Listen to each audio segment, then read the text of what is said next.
Hola, soy Analu y cuando cumplí 2 años comencé a cuestionarlo todo y ya no paré.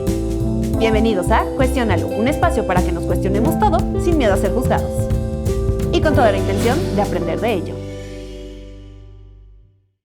Hola, ¿cómo están? Bienvenidos a Cuestiónalo. Ya llegamos a nuestro tercer episodio. Si ya te echaste los 2 anteriores, gracias, te lo agradezco. Bienvenido a este tercero. El día de hoy vamos a hablar del activismo, del panismo, de la sociedad, de mi posición política, de tu posición política, qué somos, de dónde venimos y a dónde vamos. Como tal vez ustedes ya sepan, yo conduzco un noticiero en las mañanas que se llama Hechos Primera Línea en TV Azteca y en las tardes hago cápsulas en las cuales cuestiono algunas acciones del gobierno, de la política, y la idea de estas cápsulas en realidad es poder llevar todo ese mundo político complicado en idiomas que no comprendemos a un chismecito para que sea accesible a todas las personas y esta sea una forma de educación no escolarizada. Y frente a estas cápsulas se me ha cuestionado muchísimo de si soy prianista, de si soy panista, de si soy de la derecha y siempre me fuman. Y ante estos cuestionamientos, créanme que yo también me los he hecho y me los llevo haciendo desde hace mucho tiempo porque pues por eso este podcast se llama Cuestiónalo. Porque me la paso haciéndome preguntas a mí misma. Entonces les quiero contar un poco acerca de mi historia, de mi proceso. Esto más que nada, más que por echarles el chisme de mi vida, porque me gustaría que ustedes me compartieran cómo ha sido su proceso ideológico, político, con qué se sienten identificados, con qué no. En mis cápsulas siempre me preguntan, ¿por qué nunca hablas del PAN? ¿Por qué nunca hablas del PRI? Pues porque ya no tienen vela en el entierro, compadres. A ver, nada más recapitulemos rápido. Tenemos 3 poderes. El ejecutivo, que es la presidenta, el legislativo, que se compone por la Cámara de Diputados y de Senadores, donde se hacen las leyes. En ambas cámaras, tanto los diputados como los senadores, hay una mayoría por parte de Morena, porque acuérdense que el Partido Verde y el Partido de Trabajo se alió con Morena y entonces, pues, en realidad ni siquiera tienen que tomar en cuenta la decisión del PAN, del PRI o del Movimiento Ciudadano, porque pues ya, tienen los votos completos a su favor. Y el judicial, que recientemente pasó por un proceso de elecciones y ahora tenemos jueces, magistrados y ministros elegidos por las personas a través de acordeones. Es por ello que en estos 3 poderes tenemos a Morena. Y entonces regresamos a la pregunta de por qué casi no hablo del PAN ni del PRI, pues porque ya no tienen vela en el entierro, papi. Claro que me gustaría poder hablar un poco más acerca de ellos, funarlos un poco más porque hacen cosas que, hijo mano. Pero la neta es que todas sus decisiones ya no tienen tanta trascendencia en nuestra vida diaria porque ya no son quienes toman las decisiones y tampoco creo que tengan mucha idea de qué están haciendo. Entonces, ahí la respuesta. Espero esto esclarezca un poco que así de derecha no soy, pero empecemos con el chismecito de mi vida. Yo nací en una casa chistosa, divertida. Nací con una mamá que yo catalogaría como de izquierda y con un papá que yo catalogaría como de derecha. ¿Por qué? Mi mamá cuando acabó la carrera se fue un tiempo a hacer servicio a un campamento de personas migrantes, pero era un campamento del Ejército Nacional Zapatista, un campamento zapatista para migrantes. Después de ello, trabajó un tiempo muy cortito en Cámara de Diputados como asistente legislativa, o sea, no tenía un puesto acá para que no digan, ¡ay, la Analu! No, un puesto pues nada más como de asistencia y después de eso entró al Instituto Nacional de Migración para poder velar por los derechos de las personas migrantes. Entonces toda la niñez con mi mamá fue una niñez de activismo, de pensar en el otro, de estar al servicio del otro. Cantábamos canciones de derechos humanos, mi mamá hacía contenido educativo sobre derechos humanos. Y por el otro lado teníamos a mi papá, que aunque estaba de acuerdo con que realizáramos todas estas actividades, mi papá vino de Oaxaca, sacó adelante a su familia, la trajo a Ciudad de México y estudió Derecho en la UNAM y posteriormente se volvió abogado y, adivinen qué, entró a la Profepa a trabajar junto con el PAN, que estaba en ese momento en el gobierno. Igual, ni se ataquen, tampoco tuvo un cargo muy importante y desafortunadamente se murió. Entonces no tiene nada que ver con mi trayectoria hasta ahora. Y aquí nos vamos a poner personales, porque cuando se murió, pues evidentemente yo tuve muchas preguntas. Ya les digo que yo no paro de hacerme preguntas que yo no comprendía acerca de la vida y la muerte. Mi abuelita es en extremo católica. Bueno, ya ahorita ya no, perdóname abuelita, te corrompí. Pero en su momento era en extremo católica. O sea, ella era de la que daba clases de catecismo a todos los niños, a las parejas que se iban a casar. O sea, mi abuelita era así de que I love Jesus Christ. Y pues yo era una niña de 8 años que no entendía qué estaba pasando, que no entendía cómo funcionaba la vida y la muerte y que tenía muchas dudas respecto a cómo funcionaba Dios. Entonces mi mamá tomó una decisión complicada, meterme a una escuela católica, cosa que para ella era de que su mayor pesadilla porque ella no estaba tan de acuerdo con esta formación un poco más de derecha. Y aquí vamos a hacer una pausa, porque hasta ahora he dado muchos conceptos, pero en realidad, ¿qué es ser de derecha y qué es ser de izquierda y por qué lo ejemplifico así con mi familia? El concepto de derecha e izquierda proviene de la Revolución Francesa en 1789, para que la dislexia no me traicione. Había una Asamblea Nacional donde se sentaban los diputados en un círculo y había dos tipos de diputados, los que se sentaban a la derecha y los que se sentaban a la izquierda. Y dependiendo de dónde te sentabas, eran cuáles eran tus ideales y más o menos cómo era tu forma de pensar. A la derecha del presidente se sentaban todos los que querían mucho al rey, querían que continuara la monarquía, todos los que eran como más conservadores. Y a la izquierda los que pedían un poco más por los derechos de las personas, por actuar en sociedad de manera distinta. Literalmente lo que tenemos como concepción de derecha y izquierda. A lo largo del tiempo esto se ha conservado de cierta manera, pero hoy un poco ser de derecha implica ser más capitalista y ser de izquierda ser más comunista. O sea, se ha mezclado un poco con las formas de economía que tenemos. Entonces regresemos al chisme de mi vida. Cuando mi mamá me mete a una escuela católica, pues ella dice, porque esto se metía un poco con la libertad que ella quería que yo tuviera respecto a mis valores, a mi forma de pensar. Pues que quieras que no, pues el catolicismo se basa en un tema de culpa, pecados, también devoción, amor y fe, pues, pero ella lo veía como por ese lado, ¿no? Entonces yo llegué a una escuela marista, empecé a hacer preguntas y no encontré tantas respuestas, la verdad, pero sí encontré una comunidad que me abrazó muchísimo, en la cual yo decidí creer fielmente y me dejé ir al catolicismo a más no poder, hasta el punto de que casi me vuelvo monja.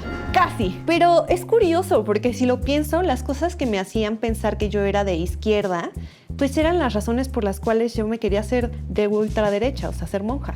Porque pues yo quería ayudar a las personas, yo quería ser monja misionera, yo me quería ir al cerro, quería dar clases, quería como estar en esta parte comunitaria, desde el catolicismo.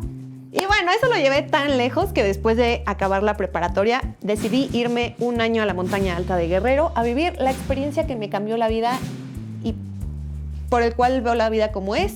Te voy a contar un poco más acerca de ello. A ver, ojo, no se me vayan a atacar, que este servicio fue más con una perspectiva educativa y de agricultura. No tuvo nada que ver con la religión. Yo jamás hablé de Dios allá. No fue un tema de evangelización, para que no me funen. Ay, la neta, esta es una de mis historias favoritas, porque cuando yo llegué, yo para ese punto ya trabajaba en campamentos, dirigía eventos, pues hacía muchas cosas de servicio social. Les digo que desde chiquita hacía servicio con niños migrantes, que la verdad para mí era ir a jugar los fines de semana y compartir un poco de las cosas que yo veía en mis clases de arte o ese tipo de cosas. Pero yo sentía que yo era así de que el adolescente más desarrollado que iba a traer progreso.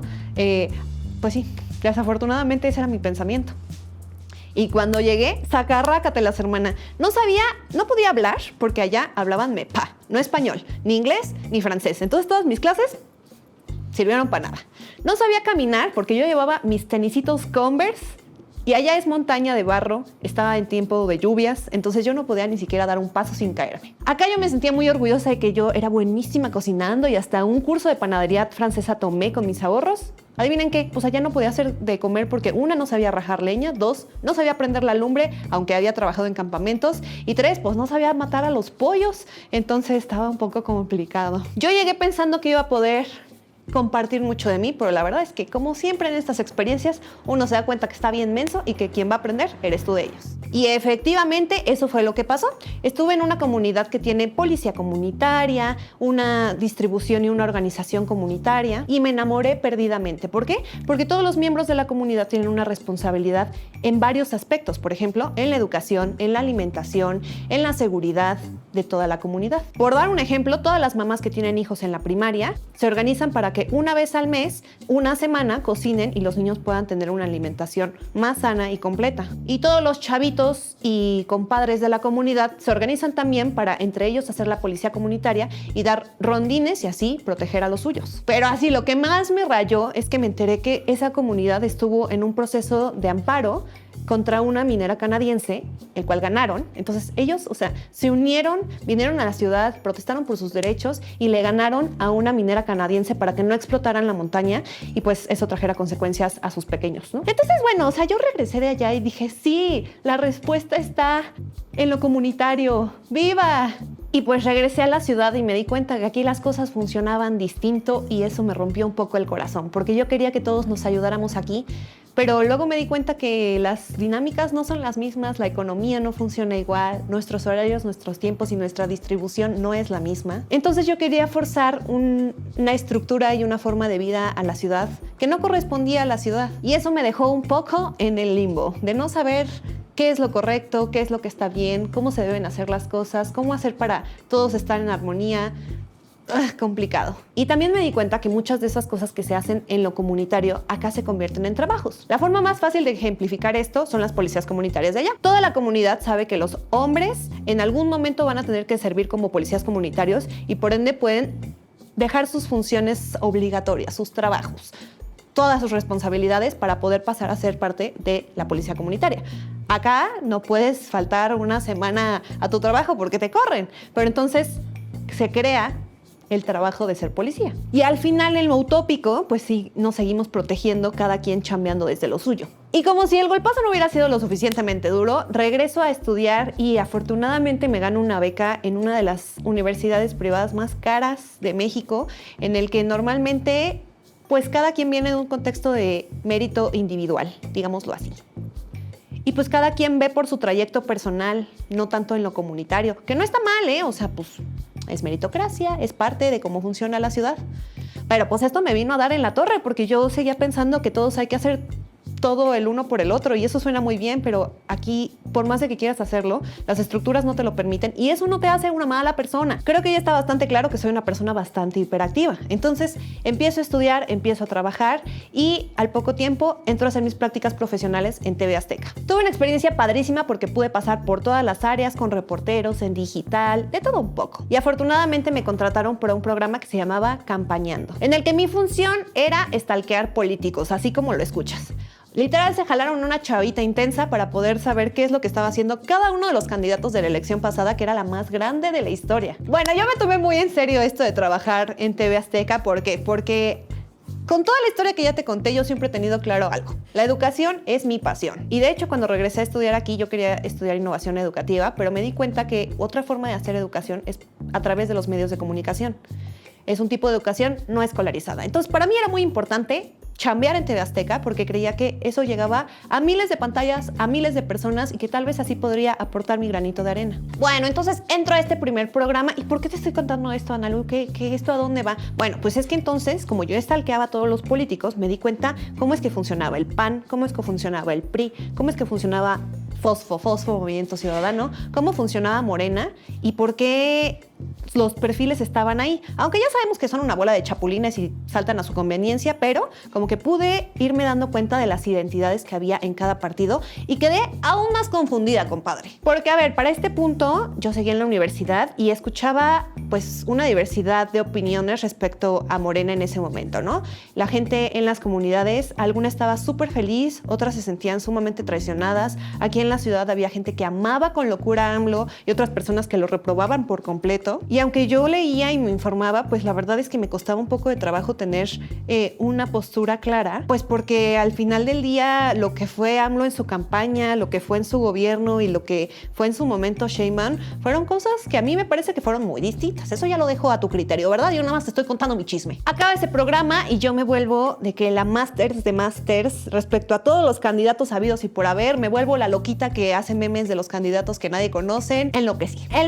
Y gracias a eso me contratan para un siguiente programa donde ahora sí yo era jefa de información, yo era la que escribía, pues la que le movía la salsa en la doctísima opinión. Nada, la neta no, los conductores me ayudaron muchísimo y todo el equipo se rifaba y me dieron la oportunidad de hacer esa parte de información, pero pues era un programa que hacíamos todos en conjunto. El punto es que ese programa era más de análisis político y una cosa es entender los perfiles y conocerlos y otra cosa es hacer un trabajo de análisis. La neta, una vez más, creo que ya lo dije en el capítulo pasado, pero mucho amor a mi jefe porque siempre ha confiado muchísimo en mí y la verdad es que considero yo que no lo he defraudado, pero las oportunidades que me han dado me han hecho quien soy hasta ahora. Entonces, confíen en sus trabajadores porque los pueden sorprender. Entré al segundo programa, este era de análisis político y entonces empecé a darme cuenta que todas esas personas que decían que iban a hacer cosas, en realidad no las hacían. Y que yo entendía cómo funcionaban las cosas, pero en realidad no funcionaban. Veía cómo se tiraban los unos a los otros, panistas a morenistas, y luego veía cómo se abrazaban. Entonces yo no comprendía nada. Bueno, no, sí comprendía algo. Comprendía que nos estaban viendo la cara a todos. Y que desafortunadamente en México, por la situación económica en la que vivimos, la mayor parte de la población chambea y está en el transporte público y en eso se va su día, y están lo suficientemente cansados y hartos de que les hablen en idiomas que no comprenden como para querer realmente involucrarse en la política. El programa de La Doctísima pasaba después del noticiero de Javier Alatorre, entonces ya era noche, era para los señores que se quedan a ver después del noticiero. Y yo decía, ¿y mi vocación de educación dónde está? Entonces decidí empezar a hacer cápsulas de política donde, te digo, contaba este chismecito, y gracias a eso entré al noticiero. Y ahí se confirmó aún más mi postura de que nada funciona, y eso me generó muchísima desesperación. Porque aún sigo viendo a todos los políticos diciendo que van a hacer cosas en sus redes sociales y a la hora de la hora saltan de partido en partido para tomar las decisiones importantes, se legisla y esas legislaciones muchas veces no tocan la realidad porque se quedan en papel. Y creo que una de las cosas más preocupantes de todo es que confirmo que las personas tratan a los partidos políticos como si fueran equipos de fútbol. O sea, la gente que está con el PAN dice, amo al PAN y no me importa lo que hagan porque yo creo en el PAN. Y la gente que está con Morena, exactamente igual. Y se nos olvida que los funcionarios públicos son eso, funcionarios públicos. Sirven para que las cosas funcionen. Y adivinen qué, no funcionan. Y cuando no funcionan, en vez de decirles, oye papito, esta es tu chamba, decimos, ay no, es que es panista, arriba el PAN. Y lo peor de todo esto es que cada vez que hablo de política en el noticiero, en mis cápsulas, me preguntan, ¿dónde estabas cuando gobernaba Calderón? Hermano, yo estaba en la primaria. Y si digo algo, estoy mal por cuestionar. Y si no digo nada, pues entonces sería lo mismo, ¿no? ¿Por qué no dijiste nada en su momento? ¿Por qué no dices nada ahora? Es un poco contradictorio y complejo de abordar. Toda esta situación me ha llevado en muchas ocasiones a sentarme en mi jardín y pensar qué diablos soy, qué diablos pienso, por qué creo lo que creo, si lo que creo son solo creencias y no realmente realidades. Yo sigo diciendo que soy apartidista porque sinceramente no creo en ninguno de los partidos que tenemos aquí en el país. Y a la vez ustedes me repiten tanto que si soy de izquierda, que si soy de derecha, que la verdad es que me he puesto a pensar demasiado qué es lo que soy. ¿Realmente significa algo hoy ser de izquierda o de derecha? En este país, con estos partidos políticos, con estas personas chapulinas que saltan de un partido a otro, ¿significa algo? ¿Las posturas hoy tienen peso? Y por otro lado, por completo, yo voy a las manifestaciones, hago fotografía, pero también me manifiesto, me quejo, cuestiono al gobierno, pienso que hay que pensar en el bien común y creo que todas esas cosas son pues cosas de izquierda, pero a la vez, ahora que voy creciendo y poco a poco con el tiempo, pienso que también quiero una vida estable, aspiro a poder tener una vida tranquila, a tener incluso una familia, y me pregunto, ¿eso es ser de derecha? Digo, porque ya saben los típicos memes de quiero una familia tradicional panista, quiero una familia tradicional panista, ¿eso me hace panista? Y creo que todo el tema también de la aspiración se vuelve algo complicado, porque ya habíamos hablado de esto extraño que está pasando con el gobierno ahora, de que se ha romantizado muchísimo la pobreza. En el capítulo anterior hablábamos de eso. Entonces, ahora pareciera que aspirar está mal y pareciera que aspirar es únicamente de derecha. También platicábamos de cómo la clase media se quiere justificar porque los han denominado como fifís y entonces buscan hacer cosas que no los hagan malos porque ser fifí está mal, entonces nos vamos a barrializar para ser buenas personas. Y la verdad es que seamos bien sinceras, las clases se han dividido por completo y ha crecido la clase baja y la clase alta siguen siendo los mismos y eso no va a cambiar. Y frente a esta falta de héroes ideológicos en nuestro país, frente a esta falta de personas que me representen, frente a esta falta de proyectos en los que yo crea, pasa algo que viene a rompernos el corazón a todos. Y si no, por lo menos voy a hablar por mí. Primero, el paro nacional de agricultores, en la cual Bernardo Bravo pierde la vida, un líder citrícola al cual denunciaba pues todos los abusos que hay por parte del narcotráfico, el cobro de piso, el cual simplemente estaba intentando organizar a los productores para poder saltarse a todos estos coyotes, al cual le arrebataron la vida en su coche antes de poder llegar a un tianguis a poder organizarse con los productores y con todos los que hacen los empaques. Alguien que solo estaba buscando el bien de los suyos, alguien que solo estaba buscando terminar con un ciclo de narcotráfico, violencia y corrupción. Bernardo Bravo solo estaba buscando que los campesinos, que los productores pudieran tener un ingreso digno frente al trabajo y la friega que se llevan en el campo. frente a la invisibilización, porque de verdad a veces se nos olvida que para poder comer algo, que todo lo que llega a tu estomaguito, a tu mesa, está ahí gracias a los campesinos. El narcotráfico deja sin papá a un pequeñito que se queda desamparado no solo por quedarse sin papá, sino por quedarse en manos de un contexto que está completamente manejado por el narcotráfico. Esto sucedió el lunes. El sábado en la noche muere Carlos Manso, presidente municipal de Uruapan, Michoacán. Uno de los pocos que se atreven a enfrentar al gobierno actual, que se atreven a enfrentar y cuestionar el abrazos no balazos. Y no solo eso, también enfrenta a la sociedad. En muchas ocasiones Carlos Manso le decía a la gente, ustedes son una bola de pasguatos, porque quieren que yo acabe con el crimen organizado, pero ustedes no le dicen nada a sus hijos cuando llegan con motos nuevas robadas. No les dicen nada cuando los ven drogándose. Le hacía frente a la tibieza de las familias y le hablaba directo y de frente a la presidenta, pero también hablaba claro al narcotráfico, para que no se le acercaran porque sabían que con él no había acuerdo que valiera. A la presidenta se lo decía, si su estrategia cree que funciona, venga a Uruapan y cambie las cosas. Evidentemente eso nunca sucedió. Y fue esa misma estrategia la que le arrebató la vida, dejando a otros 2 pequeños y dejando a toda una comunidad que empezó a actuar, a pensar y a sentir distinto. Frente a la muerte de Carlos Manso, se levantó Michoacán y con ellos el país entero. Y te voy a decir la neta, compa, a mí me da mucho gusto que la gente se sienta harta, que por fin se levante, que proteste, que vea por los suyos, que tenga sus causas, que se canse de la situación en la que vivimos. Pero si te soy bien sincera, yo me encuentro muy desilusionada porque a la vez, aunque yo motivo a que la gente alce la voz y le exija al gobierno lo que es su responsabilidad básica, que es nuestra seguridad, tenemos a personajes como Adán Augusto en el gobierno que están evidentemente relacionados con el narcotráfico y no pasa nada. Y la transparencia y la justicia en Morena y en el país no existen. Y la verdad es que en el frente, en la derecha, a la cual juran que pertenezco, tampoco tienen idea de lo que están haciendo. No hay un proyecto claro de nación. No son sensibles frente a las necesidades de las personas. No saben cómo actuar frente a este monstruo que es Morena. Y ustedes me preguntan, ¿nos manifestamos y luego qué? Yo también me lo pregunto.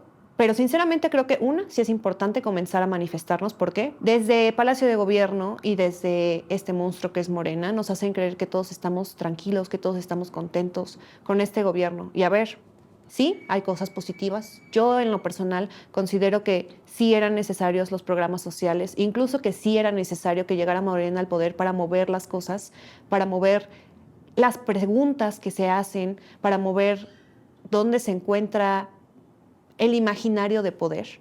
Sin embargo, el día de hoy Morena no está respondiendo. El día de hoy nos están matando a todos, sin importar si eres un periodista, sin importar si vas por el narco, es más, sin importar si simplemente un fin de semana subes el ajusco, ya no regresas. Es importante demostrarnos a nosotros, entre nosotros, que no estamos bien. Y es importante exigir a las autoridades que hagan su trabajo. Es importante exigirle al frente que tenga un proyecto de nación distinto. Y si estás escuchando esto y ya te quedaste hasta acá, seguramente es porque tú tienes las inquietudes que yo tengo. Y para ir cerrando el capítulo, me gustaría quedarnos con algunas reflexiones del mismo Carlos Manso. Pero estamos convencidos de hacerlo y lo estamos haciendo. Yo estoy convencido. A mí me quedan 3 caminos, Carlos, en esta lucha. La cárcel, porque incomoda a uno intereses políticos delictivos y se utiliza el poder para perseguir a la gente que te incomoda. La muerte, como ha pasado con muchos políticos, con muchos presidentes, con muchos actores de lucha. Y el éxito. Y dentro de mi marco referencial entiendo que esas 3 posibilidades están latentes. Y yo sé que si cuento con la mayoría del pueblo de Uruapan, y cuento con la bendición de Dios y de mis seres queridos, vamos a llegar a buen puerto. Estamos teniendo buenos resultados. ¿Faltan más? Claro que faltan más. Pero la lucha no cesa. Todos los días salgo a trabajar, encabezar operativos, a ser blanco de las campañas de desprestigio, de las guerras sucias, de las páginas de desinformación, de los mismos grupos criminales y de los mismos intereses políticos. Y poner énfasis en esto, si tú no haces lo que crees correcto, nadie lo va a hacer. No te voy a mentir, a veces ver tantos comentarios que piensan que yo hago lo que hago para defender a alguien o para tirarle a alguien nomás porque sí me agüita, la neta. Pero yo tengo claro que lo que hago es para poder acercar la realidad, la verdad y las cosas que nos suceden y nos afectan a todos, a todo tipo de públicos. Yo tengo clara cuál es mi vocación, cuáles son mis objetivos y que yo, sin importar lo que me digan, estoy aquí para construir una opción distinta, no desde la política, sino desde una, el periodismo con la verdad, y dos, desde la educación no escolarizada. Y si después puedo hacer algo en la escolarizada estaría padre, pues, pero a lo que me refiero es que yo tengo claro qué es lo que estoy haciendo hoy para que nuestro país sea un poquito mejor. Y creo que si todos tomáramos esa postura, si todos pensáramos como Carlos Manso, diciendo, si no lo hago yo, nadie lo va a hacer, no vamos a poder avanzar como sociedad y también es nuestra responsabilidad. No te voy a vender algo que no existe, compadre. La verdad es que no te puedo echar porras y decir que todo está bien porque no todo está bien. Y creo que la emoción de muchos en este momento es de desesperanza, pero hay que hacer algo productivo con ello. No nos podemos quedar así. No podemos seguir como estamos, no podemos seguir teniendo miedo de alzar la voz, no podemos seguir cayendo en narrativas que vienen desde alguien con una intención de manipular lo que sucede, lo que nos sucede a todos. No podemos seguir viviendo bajo las garras del narcotráfico, de verdad no podemos. Y a veces pensamos que esto no nos afecta a nosotros, pero el día que el narcotráfico toque a tu puerta no te va a preguntar por quién votaste. Y una vez más, Carlos lo decía, no seamos alcahuetas. Si vemos que alrededor están sucediendo cosas que están ayudando a que este país esté como esté, denunciémoslas. No nos sintamos ajenos a lo que sucede. Te invito a que compartas las cosas que te perturban en redes sociales, que hagamos poco a poco conciencia, que hagamos que nuestras voces se escuchen, que el gobierno sepa que no estamos contentos. Y no es una cuestión de partidos, lo vuelvo a decir, esto no es un juego de fútbol. Es una cuestión de que nuestra vida está desafortunadamente en sus manos, en unas manos que han decidido que la solución es abrazos, no balazos, y ahora estamos pagando las consecuencias de ello. Y pues ya, ¿cómo ves? Esa es la situación en la que nos encontramos en este momento. Lamento que sea tan deplorable, pero solo está en tus manos y en la mía cambiarla. A mí me queda claro que yo estoy en un contexto pues, de noticias, un contexto muy político, un contexto donde esto no se puede ignorar y que a la vez vivimos en un país en el que todos y en una ciudad en el que todos tenemos que producir y continuar con nuestras vidas. Y ayer salía yo a la calle y veía que la vida seguía y yo decía, ¿cómo es que la vida sigue si están ocurriendo tantas cosas que para mí son tan ensordecedoras, tan... Pero sí me pongo a pensar qué es lo que tiene que pasar para que todos paremos y veamos el lugar en el que estamos, el país en el que habitamos.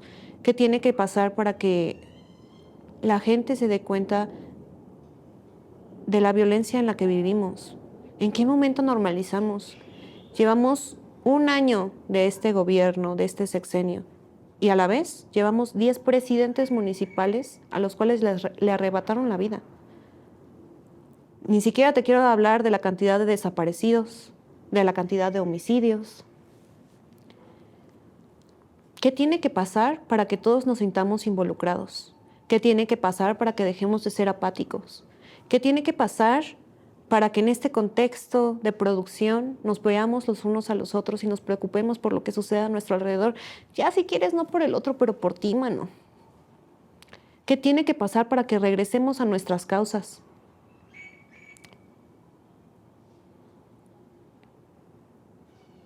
¿Qué tiene que pasar para que entendamos que no vinimos a sobrevivir? Somos un país lleno de gente bien fregona, bien aguerrida, bien resiliente. Y con esta última parte de resiliente, yo creo que ya estuvo bueno, ¿no? De estar aceptando que nos traten como quieran. Yo creo que ya estuvo bueno de que nos mientan a la cara, que nos roben, que nos digan que van a hacer las cosas distintas y al final del día pase esto, que nos maten.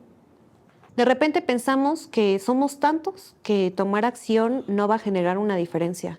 Pero ¿sabes qué? Probablemente eso también lo pensó en algún momento Carlos Manso y su muerte se ha vuelto un detonante de muchísimas cosas, de movimiento, de cuestionamiento. Nos merecemos un país mejor, pero para ello hay que ser mejores. Creo que de repente se nos olvida que los grandes cambios históricos fueron hechos por personas como tú y como yo. Sé que de repente en un mundo de redes sociales donde nos enajenamos y pensamos que solo tienen incidencia quienes tienen más seguidores, quienes son más populares, quienes ya tienen algún cargo. O sea, como que la gente de diario no puede generar una diferencia, pero hermano, sí puede. A mí muchas veces me han pedido disculpas por no ver mi noticiero, mis amigos y así. Y lo comprendo, no los juzgo, es muy temprano.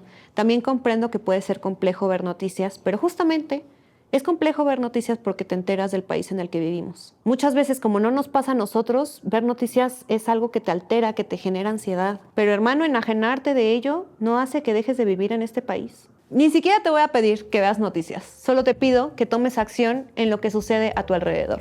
Tus causas, tu contexto, no seamos apáticos de lo que sucede con los nuestros. Y pues si estás aquí, te pido por favor que si coincides en las cosas que digo, compartas el contenido que hago porque tiene ese objetivo, poder llevar la información y generar educación a través de él. Pues ya, hermano, espero que esta reflexión a través de mi historia, que este cuestionamiento de mí misma te pueda, pues tal vez resonar, que te puedas cuestionar tú dónde estás, en qué crees, en quién crees, por qué consumes, de qué forma lo haces y cómo actúas, cuáles son tus causas. Te agradezco muchísimo por estar el día de hoy con nosotros, que tú no ves al equipo que tenemos acá detrás, pero son un montón de gente fregona. Si te gustó este episodio, pues gracias por escuchar, gracias por compartir y dale like y comparte, compadre, porque si no estos espacios se acaban y pues hay que seguir cuestionándolo todo. Ten bonito día, te mando un beso y te veo en la marcha. Besos. Bye. Por favor, por favor. Please, güey, por favor. Ayuda. Ya no sé qué decir. Y yo quiero irme a llorar a mi cuarto. quiero irme a dormir, despertar y que todo esté bien, pero nada está bien, güey, nada está bien, es horrible.